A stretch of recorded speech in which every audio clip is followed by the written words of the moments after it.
Hello, everyone. We are going to talk about Unit 1 again today, and we are going to look at Section 3, which has to do with the metric system, measurements, and other calculations that we'll be using throughout our chemistry class.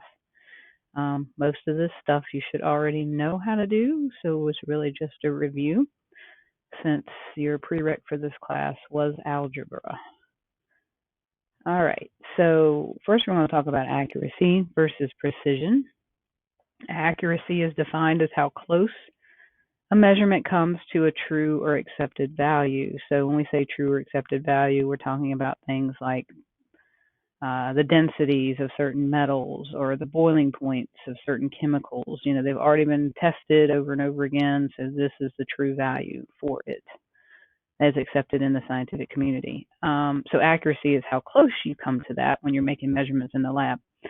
Precision is basically if you're doing a lab and you're taking a series of measurements, it's how close those measurements are to one another, regardless of the actual value. So let's take a look at our picture here. It might make a little more sense. The first one is showing high accuracy because our bullseye is the point we're trying to hit. That would be considered our true or accepted value. And you can see all the points are right on the bullseye, so they're very accurate. And precision, on the other hand, is how close all those points are together, and they are all like right up on top of each other. So we would say the first bullseye is high accuracy and high precision. On the other hand, the second one, none of the points are on the bullseye where we want them to be, so that would be low accuracy. However, all the points are together, so that is very precise. Those points are precise. This next one, you do have the points kind of circling your bullseye, so it's pretty close to being on the accurate, so high accuracy. But those points, they're not, close to each other. So we're going to say that it has low precision. And then over here, the last one, pretty much except for with the exception of this one right here, they're not near the bullseye and they're not near one another. So this is both low accuracy and low precision. Let's take a look at an example. I'm going to move myself out of the way. I'll put myself right here in the middle. So let's say you're in the lab and you're measuring some samples of copper, pure copper. And the true density or the accepted value of copper's density is 9 grams per cubic centimeter. So you and your lab group are taking measurements. You're doing 3 different trials. And for your trials, these are the results that you got. 8.5 grams per cubic centimeter, 9.2, and 8.8. When you think about the bullseye, those are pretty close to the 9, all 3 of them. So you have both high accuracy and they are very close together, so you have high precision as well. Your results are both accurate and precise. Now, on the other hand, you have the goofball lab group next to you that's been nothing to do but, playing around and not paying attention. And this is what they got: 5.3 grams per cubic centimeter, 12.2 grams per cubic centimeter, and 7.6. Well, needless to say, those are all over the place, and they're not really near 9 grams per cubic centimeter. So their results were neither accurate nor precise.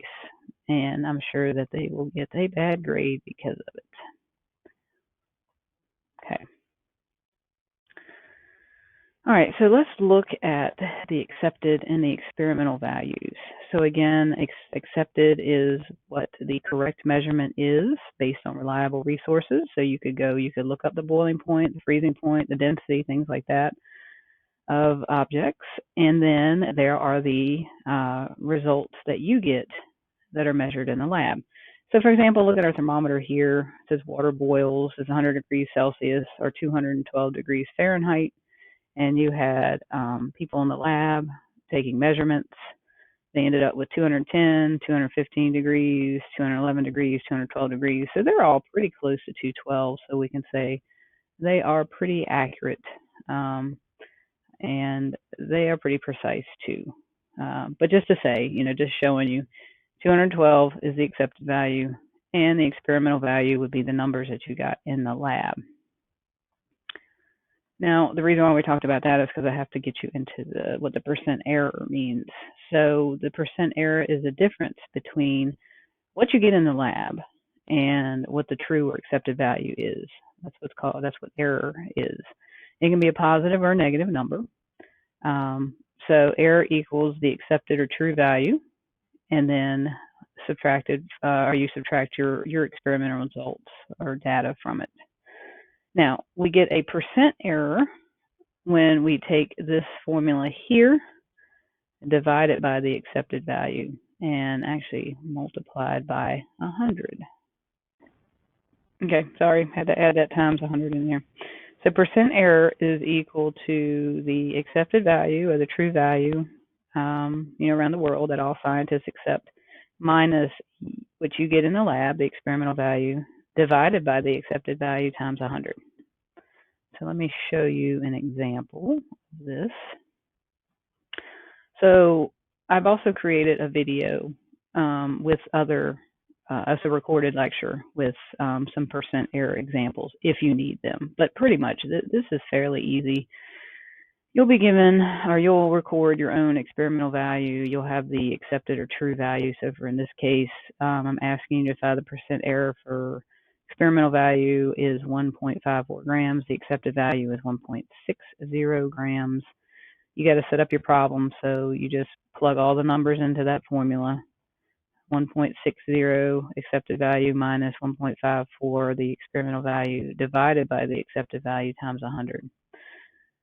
Plug it into your calculator, so plug the top portion in first, 160 minus 1.60 minus 1.54, and then you divide by the bottom number and multiply times 100, and you end up with, for this, is a 3.75% error. Again, fairly simple. Just watch the other video if that's confusing to you, but really it's just plug and chug for this. All right, let's move on into the metric system. You should have had metric system in almost every science class you've ever had. They are based on multiples of 10. This gives us an easy way to convert from one unit to another. It's also called the International System, or SI. You'll see that as well. You need to know kilo through milli. Okay, and I got a chart on the next slide I'll show you. But basically, your metric system is founded on 7 base units. In this case, you really only need to know 4, though. Let's adjust that to the 4. Well, 4 for right now. We'll come up with some others later on. And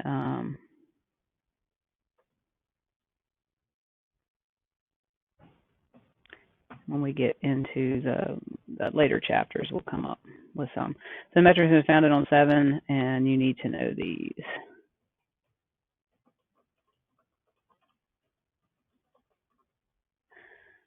Okay, hopefully that makes a little more sense, even though it's off the page. Fix that a little bit. There we go. Now you can see it. All right, so you need to know for now. I said later will change and you'll get more, but the length in the base quantity is meter, little m for that, for the abbreviation. Mass is grams, little g, abbreviation for that. Time in seconds, little s. And then temperature for now, Celsius. We'll talk about some other temperatures later. All right, so here is a chart showing those. There's your symbols again for them, the meanings, the exponential notations. Here is a way that you can hopefully remember the order of them. King Henry died by drinking chocolate milk. And that gives you the kilo, the hecto, the deca. And again, the base units are the grams and the meter, like we just went over, liters, things like that.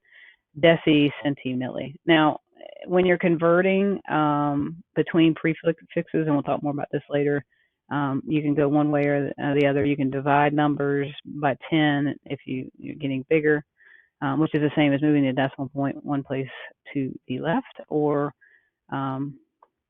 basically, let me move my face out of the way so you can see this one. Multiply numbers by 10 if you're getting smaller, and that's the same as moving the decimal point one place to the right. Okay, we'll do some examples of this too later. But here's just to show you how to do that decimal moving. We'll do a dimensional analysis later so you can see how to do the multiplication and division part. But so one way that you can change between units is to remember the rules. To make a bigger unit, move the decimal place to the left. To make a smaller unit, move the decimal place to the right. So let's say we were looking at wanting to turn a kilometer into, that should say centimeter. I got this offline, but anyway, centimeter. It shows you here in the picture. So you're going from kilo over 1, 2, 3, 4, 5 spots. So you start with 1, and you know your decimal point would be right behind that 1. So you would create zeros as placeholders, and you would move it over 5 spots. So you would go from 1 kilometer to 100,000 centimeters. Okay, other examples down here, like converting 59.2 to meters, converting from milliliters here to liters and grams to milligrams. If you want to pause this video and check it out and try to do it yourself, you can. And again, I have some examples I'll show you in my recorded lecture in a different video. But if you had a chance to work on these, I'll go ahead and show you the answers to see if you got them right.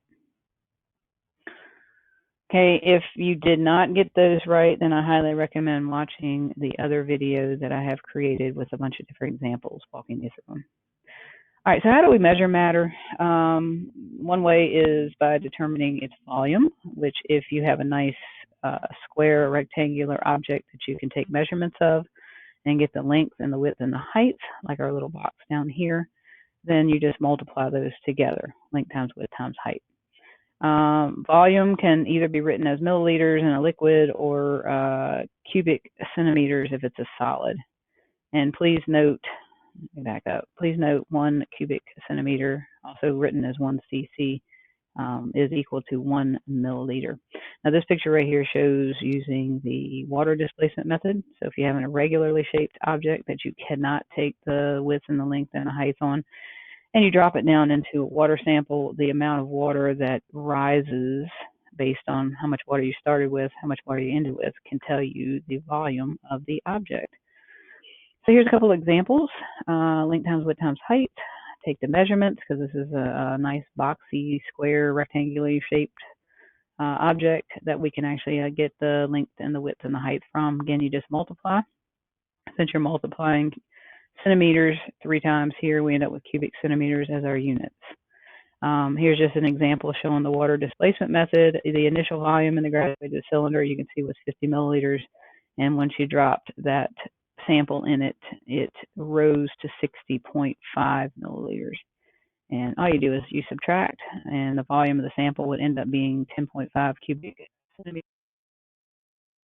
Please note, every 1 milliliter of displaced water is equal to 1 cubic centimeter. So that's how I ended up with cubic centimeters here. Because again, it's a solid object, so we're going to use that as our units. All right, another way we measure matter is through density, and that's amount of mass per unit volume. Dense objects, of course, sink below those that are less dense. So if you drop a piece of metal in water, of course, it's going to sink. Styrofoam would float because it's less dense. The density of water is 1.00 grams per cubic centimeter. Now remember, ice, even though it becomes a solid, you would think it would sink. It does not, and it has to do with the way the molecules arrange. Here's cold water, they're very close together. Warm water a little further apart, but they create this lattice network when they, is why it floats. More on that later. But if you remember from earth science and biology, density formula is D equals M over V, density equals mass over volume. We'll talk about this triangle in a minute on the page after we do our example here. So calculating density, sometimes you have to determine the volume and the mass of an object before you can calculate the density. So they give you an object and they say figure out the density. Well, you got to have the volume and you got to have the mass to do it. So let's say this little object here, it's a regular shape, so we drop it in our water. We use the water displacement method. The final volume ended up being 30 milliliters. The initial volume here was 15. So 30 minus 15 gives you a volume of 15 cubic centimeters. Then we put it on a scale, and we ended up with, we had to add this is a triple beam balance, so we have to add the little slides together. 70, you didn't need anything here on this scale, and this is 7.5. So we would just add those together, ended up with 77.5 is our mass in grams. So now we have mass and volume. We can plug it into that density equation. Mass, 77.5 grams over density. Plug that into the calculator, you end up with 5.2. Now, our units of measurement for density is always grams per cubic centimeter or grams per milliliter, depending on, but you're going to have the two, both of the units there, the unit for mass and the unit for volume in the final answer. And here I have actually done the significant number of figures, which we'll talk about later in this section. As to why we ended up with 5.2, it's because we have two significant figures here, and we only need two in the answer. But again, we haven't gotten that far yet, so we'll talk more about that later in the chapter. Sometimes you will need to manipulate that density formula to find other measurements. So I told you we would come back to the little triangle that was on the other page. So sometimes you might be given density and mass, and you're asked to find volume, okay? Or sometimes you might be given density and volume, be asked to calculate the mass. That's where you just rearrange that density formula to get it to where, the unknown. You can use this graphic to help you, but that simple algebra should not be that difficult. All right, the temperatures that we use here in the United States, we are big on using those English units of measurement, so we pretty much cover everything in the melting and freezing points of water for Fahrenheit. 32 degrees Fahrenheit is freezing, and boiling is 212. But metric system is what we try to stick with in science, so degrees Celsius. And the freezing points of water in this scale is 0 degrees for freezing and 100 degrees for boiling. We will also discuss Kelvin, which is another unit for temperature, but we'll get to that when we talk about gases. All right, I think I'm going to stop here. We'll come back in a second video and finish up these notes. Okay, but for right now, this is where I am going to stop. And we'll come back in a part 2 segment for the section 3 notes for unit 1. Okay, guys.